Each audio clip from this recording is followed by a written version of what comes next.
These latest headlines from ABC15 are sponsored by Lerner and Rowe Injury Attorneys. One call, that's all. Hi there, I'm Jamie Warren with your afternoon update from ABC15 Arizona. Jury selection is underway in the Arizona trial of Lori Daybell. She's already serving life in prison in Idaho, convicted of killing her two youngest children. Now she is back in an Arizona courtroom charged in her fourth husband's death. Daybell will be representing herself in this trial. Phoenix police want video evidence after a shootout leaves one woman dead and a teenager in the hospital. All this happened near 35th Avenue in McDowell. Police tell us that 300 shell casings were found because of all of that gunfire. Police are asking anyone with video evidence to step forward. Rescue crews are working around the clock to find any possible survivors trapped under the debris after an earthquake struck Southeast Asia on Friday. The 7.7 magnitude earthquake was the worst in the region in the last 100 years. So far, at least 1,700 have been killed and more than 3,400 have been injured. Stocks plunging this morning as President Donald Trump now says reciprocal tariffs he plans to unveil on Wednesday are on the table for all nations. President Trump also now says that any deal related to the duties will come after they begin. Meanwhile, new 25% tariffs on imported vehicles are scheduled to start on Thursday. And gas prices in Arizona could soon be increasing by about 15 to 30 cents per gallon over the next few weeks. That's according to the experts over at Gas Buddy. Right now, the statewide average is sitting at $3.34 a gallon, about 18 cents more than the national mark. According to experts, the seasonal switchover to more expensive summer gasoline, along with a shortage of fuel, will cause prices to rise. You could always find the very best gas prices nearest to you on abc15.com/traffic.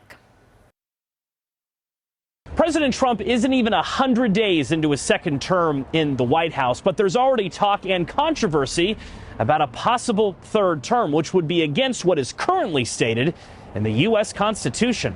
The 22nd Amendment to the U.S. Constitution states, quote, "No person shall be elected to the office of the president more than twice." It was put in place in 1951 after President Roosevelt was elected to the presidency 4 times in a row. Now, President Trump has joked about a third term in speeches in the past, but this weekend marked his most serious comments to date.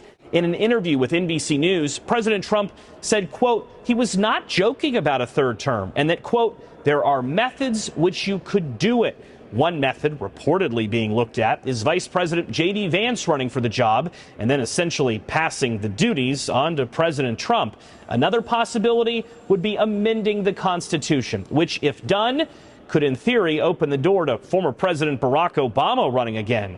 President Trump spoke about a hypothetical third term on Air Force One. I'm not looking at that, but I'll tell you, I have had more people ask me to have a third term, which is in a way a fourth term because the other election, the 2020 election was totally rigged. We've done a great job. I think we've had the best almost 100 days of any president. President Trump's longtime cheerleader Steve Bannon has been saying for weeks in speeches and on his radio show that Trump 2028 is going to happen. On Election Day in 2028, President Trump would be 82 years of age. Of course, there's a chance all of this is just political theater and an attempt by the president to avoid being called a lame duck. Joe St. George, Scripps News Group, Washington. Well, we're going to be kicking up those winds in your most accurate forecast. I'm meteorologist Ashley DiMartino. For Monday and for our Tuesday, do expect those afternoon winds to be strong. Coming out of the west-southwest, then the west-northwest as we head into Tuesday afternoon. We'll see wind gusts up to 30 miles an hour in the valley and up to 50 miles per hour across the high country. That's why you will be under a wind advisory for today and tomorrow. Also going to see some wind advisories and some red flag warnings for the Safford area as we head into the afternoon. Take a look at the temperatures. Not too bad out there for today. 59 for Flagstaff, 74 Sedona, 84 for Phoenix, 74 for Globe, 82 for Bullhead City, 64 for Show Low, and 81 for Quartzside. The extended forecast, we're dropping those temperatures below normal as those cold fronts come through. We hit those 70s starting on Tuesday. Thursday and stay with temperatures in the 70s all the way through next Saturday. Slight chance for some sprinkles coming our way on our Friday afternoon.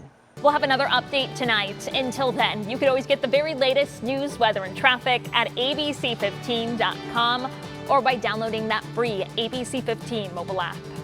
These latest headlines from ABC 15 are sponsored by Lerner and Rowe Injury Attorneys. One call, that's all.